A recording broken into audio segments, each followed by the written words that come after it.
Alrighty, everybody, welcome back to the KSL.com Game Center podcast. It is Tuesday, March 14th. We took a bit of a break last week, but we are back at a really fun and crucial time of the sports calendar.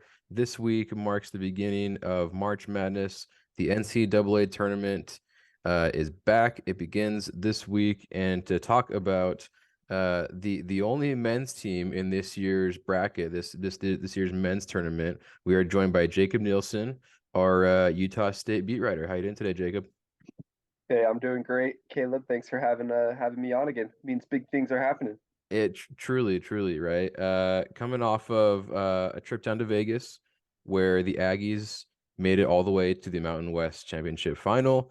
Unfortunately, ended up losing to San Diego State, but man, what a run they had down there in Vegas. What was that like to be down there and just kind of have that tournament atmosphere, I guess? Oh, it was awesome. I've been going to the Mountain West tournament 2 years for KSL, 2 years before for the Utah State student paper, and so I've kind of been able to see the trends, the vibes, and this was one of the more exciting years. One, because there was a really strong fan turnout from USU, but two, this team is just so much fun offensively. And then the conference obviously was absolutely loaded this year. That's indicated by they got four teams into the tournament for back-to-back years, which is a big deal. And Utah State had its work cut out for them because they had to beat a really good New Mexico team that went undefeated in the non-conference play and boasts wins over Boise State and San Diego State. To get by them, they had to go through, and then after that, they had to go through Boise State, who obviously is a at-large team. They're a 10 seed as well, and so it was a battle just to get to the title game, and they needed those two wins because they were on the bubble. I think they would have been in if they beat New Mexico and lost to Boise State, but by winning that semifinal game, they really left um, no doubt on the table.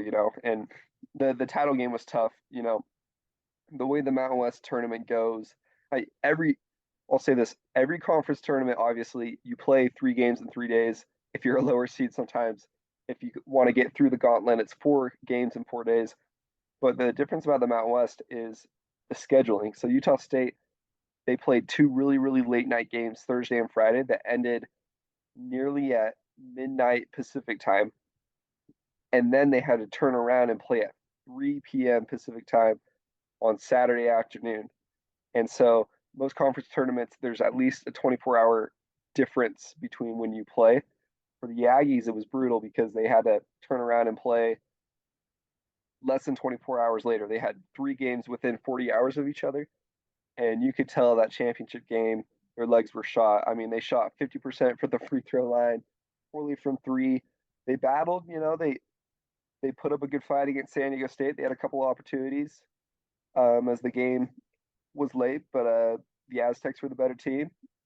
They played 3 games in 3 days as well. They had a little bit more time, but they were deeper, a little bit more physically imposing, and they got it done. So, bummer for Utah State that they couldn't win the tournament championship. That was a major goal for the team going into the season, but I'd say getting an at-large bid's a pretty good consolation prize. For sure, and they only lost that championship game by 5 points. So definitely, as you mentioned, like they were in it.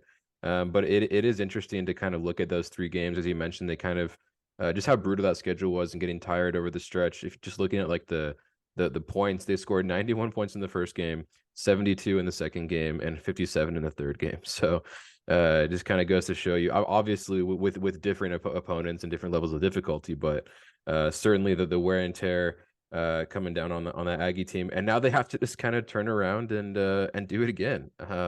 So they've got a game on Thursday morning, 11:40 a.m. TNT, playing Missouri, who is no slouch, obviously, and just kind of like right back into the fire. So what's kind of just like the vibe right now? Is it just like a grind mentality of all right, like we're in this, we just gotta be ready to go again? Oh, I mean, this is March, baby, right? Like Yeah. this is what it's all about. It's that grind mentality, absolutely. We Um, sleep you know, we sleep in May, right? we sleep in May. That's right. That's right. And the team's stoked, and obviously something that Ryan Odom said on Sunday in a media availability is, hey, it doesn't matter who you play in the NCAA tournament, they're going to be a good team. They're they're in the tournament for a reason, right? And so that's no different playing a Missouri team, number 7 seed. Utah State's a 10 seed, obviously, and this is one of the better draws that the Aggies have gotten in recent years, actually. 2 years ago, 2021, they were an 11 seed. They played a Texas Tech team who still had a lot of talent left from their team that made a championship run in 2019, and they were outclassed in that game. And then they were actually the 8 seed in 2019, but they kind of looked like a deer in the headlights a little bit against a Washington team that had been there before. This year's a little bit different because you have a lot of guys on this roster that were on that 2021 team, and Dan Atkin, transfer forward, actually played substantial minutes as a freshman for UMBC the year they beat Virginia in the NCAA tournament under Ryan Odom. And so what you have is guys that know what it's like to play in March Madness, which hasn't been a luxury very many years for the Aggies. And you're playing a team in Missouri that is really good, right? They won 24 games playing an SEC schedule. That's really, really impressive. But they have some fallacies. They tend to give up a lot of points on defense. They're 178th in the country in defensive efficiency. So there's just a couple of different things where like, hey, like it's not an easy game, but it's attainable. It could be a winnable one for the Aggies. For sure, for sure. And yeah, as you mentioned, certainly winnable. In fact, they're currently favored by a point and a half, and then even the ESPN matchup predictor gives them like a 61% chance of winning as the lower seed in this matchup. So I think a lot of people kind of are paying attention to what this Aggie team has been able to do. Know that it's kind of that, as you mentioned, like this veteran experienced team who's been here. Ryan Odom has been here as a coach. Has there's almost like this kind of like March Madness like mojo now that he has, having that historic upset that he had at UMBC, and now coming in looking to, you're gonna have to be the underdog and upset again in this situation as a 10 to a 7 seed. So certainly an exciting matchup for Utah State. And you mentioned, the Mountain West, just how stacked it is, and how, hopefully that's been able to prepare Utah State to face better teams. 4 of their teams making it into the NCAA tournament. Boise State also a 10 seed at large bid, which I think is pretty unique to have 2 teams from the same conference so similar, played each other so closely during the season and even into the postseason. To both get into the tournament is a pretty unique situation. So I'm curious. I'm sure that Boise State game down in Vegas was a lot of fun. But what do you kind of hear? What was the vibe like between the fan bases there? I guess I know there's been a bit of some rub, a little bit of tension there between Boise State and Utah State. Oh, I mean, Aggies fans just greatly disdain Boise State. It's as simple as that. And there's numerous reasons, but the reality is, they're just the just the hated brothers up north, and that's how it is. And so when Boise State in the quarterfinals game, they were playing UNLV, and it was the same session of the Utah State New Mexico game. So a lot of Utah State students were already in the arena, and Boise State was just kicking the crap out of the Rebels. In the second half, UNLV goes on a little bit of a run, cuts it to 10. And what happens is the Utah State students stand up and they start chanting UNLV, and they just get into it and just like shamelessly cheering on the Rebels. And yes, the game was in Las Vegas, but there were UNLV fans there, kind of, but it wasn't really a home crowd atmosphere until the Aggies students got into it, and it kind of galvanized the arena a little bit. And so UNLV comes back, forces that game to overtime. They lose to the Broncos in overtime, but it was very clear in the arena who was kind of leading the energy and the momentum for UNLV, and it was Utah State students. And so they carried that into the Friday night game, and they were rowdy. And it was probably 50-50 with Utah State, Boise State fans, but Utah State definitely they definitely had the home crowd advantage for sure in that building, especially in the second half when the team took over on the court. And it's a big asset. It's something that Utah State's been able to rely on a lot this year. A lot of their big wins have come at home in the home atmosphere in the Spectrum. But beyond that, beyond the fan base, the tournament was big because it showed that they can win big games away from the Spectrum, which we haven't seen a ton this year. Beating New Mexico and Boise State on a neutral site court, that was really big. They can they can shoot at a high level on a neutral site court, and even with opposing fan bases, that the New Mexico fan base, for example, they travel incredibly well. It was probably 3-1 New Mexico to Utah State fans, even though there was a decent Aggies contingent. And for Utah State to win big in that game in the quarterfinals, that was a big sign of, hey, like they can go into a tournament like atmosphere in a big arena and play well. It's not just a team that's gonna show up in Logan. Yeah, no, that'll definitely come in handy this week as the Aggies head to Sacramento to play in the regional starting against Missouri. Mizzou, obviously, big time program. I'm sure their fans will travel well as well. A bit of a easier trip for Aggie fans, not that far to Sacramento from Logan. But historically, and even in recent years, Mountain West teams have not fared super well in in March Madness in the NCAA tournament. They get four teams once again. But I guess what are you kind of feeling as far as like what are the chances that one of these four teams can actually make a run? Yeah, I think the chances are good. I mean, it starts with San Diego State. They're a 5 seed, facing 12 seed Charleston, and Charleston had an incredible year in the CAA. But I think they're going to see a level of opponent physically and defensively that um, they haven't seen before this season.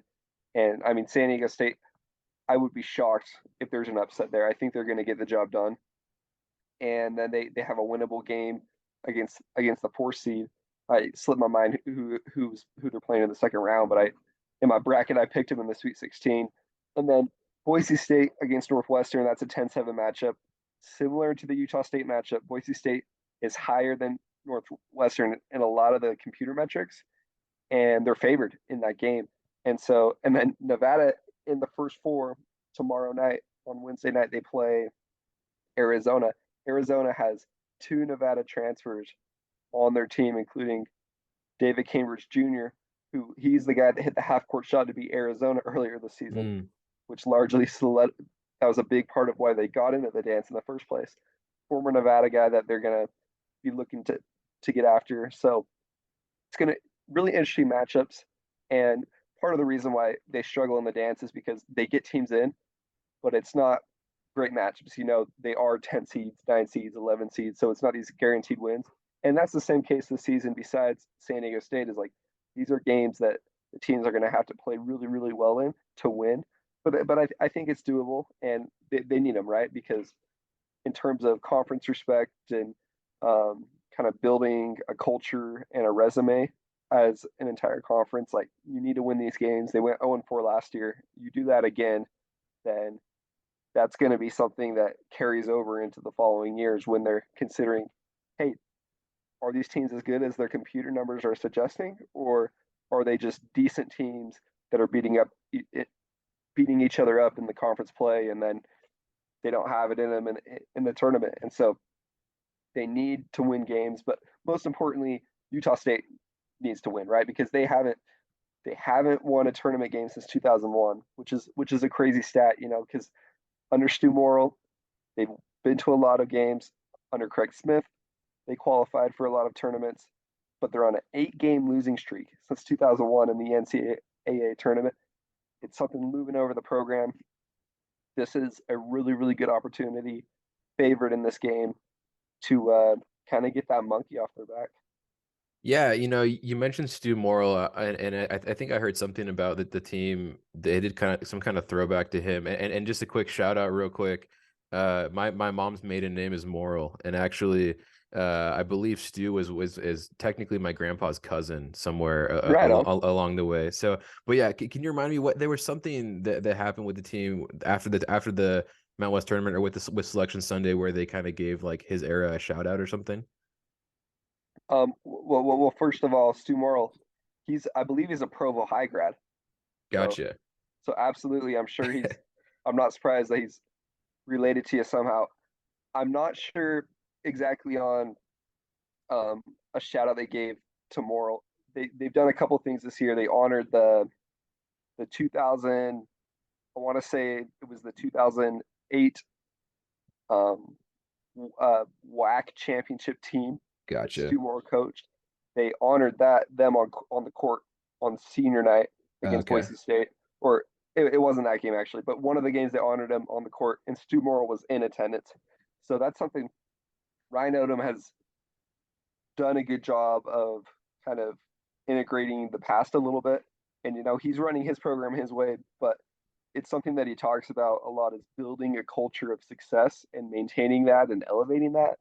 And you can't talk about that without having Stu Morrill involved in the program in a certain facet. And that's not that he's coming to practices and coaching. He doesn't live in Logan, but Right. that means honoring him in these certain ways and his players. They retired JC Carroll's number this year, and just having that in the forefront of your mind when you go after these games is, hey, like there's a legacy here, and so that's something that this team really does care about, and I think it's going to help them because they're going to have a lot of guys backing them. Ryan Odom said on Sunday that, hey, when they got the bid, one of the first people to text him was Sam Merrill.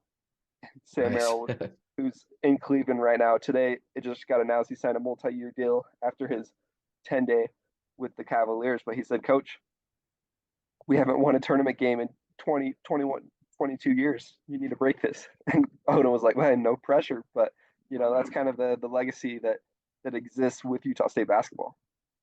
For sure, for sure. And obviously one of the most fun parts about March Madness by this time of the year is the brackets. You mentioned, a little bit of who you've got in your picks. But it is an exciting kind of side of the bracket that Utah State's on. If they were to win, you could go on just in the next few games to face, Arizona, who's in the same region, close proximity geographically, and just a fantastic team in the Pac-12. You could play Baylor, and then even down the line, depending on if these two teams make it, you could even see San Diego State again on that side of the bracket. So super exciting. Make sure you guys are making your brackets and making your predictions. And my last question for you, Jacob, is I just want to hear your pick. For Thursday, can the Aggies make it happen? The Aggies can make it happen. My pick, actually, I'm gonna take Missouri after everything I've just said, and maybe a curveball. But here's why: Missouri is ranked 10th in offensive efficiency for Ken Palm. That's 2 points higher than Utah State. So they're a team that can score the ball really effectively. Defensively, they're not as good as the Aggies statistically, but they force turnovers. They're fifth in the country in turnover percentage at 24.3%, which is an insane number. Almost one fourth of every possession, they're forcing a turnover. That's something this Aggies offense, as elite as they are, one of their Achilles heels is turning the ball over. They tend to turn it over at a high rate. I think that Missouri is going to be able to exploit that, take advantage of that. Also, Missouri's leading scorer, his name is Kobe Brown, averages almost 16 points a game. He's a 6'8 guard that can beat you off the dribble. He can shoot J's, and he's 6'8. And they'll pair Sean Bairstow or someone against him, try to slow him down. I don't know if they have the ability to do so. This Missouri team, they're not infallible. They have some big wins against Tennessee and such, but then they've lost to other teams too. They've lost to Auburn, they've lost to Florida, but I think that with Utah State's tournament history, they're really going to have to play. Just knowing what we know, they're going to have to play perfect ball, and I just think that even though they're favored, Missouri just might have the edge in this one. So I'm sure the fan base will hope that I'm wrong. If I am, I'd love it if I got a bunch of old takes exposed after Thursday, but that's my gut. Is Missouri's going to win it. Gotcha. Well, by the time this podcast comes out, it'll be about 48 hours, almost exactly probably to when that game will tip off. So we'd love to hear your guys' picks too. make your brackets, get those in. It's time to watch a lot of exciting basketball, guys, and we look forward to it. Glad that there is a Utah team in the mix. Certainly gonna be cheering and paying attention to what these Aggies are able to do Thursday morning, and look forward to your coverage, Jacob. Caleb, appreciate it, man. Stoked for the week. Excellent. We'll catch you guys next time.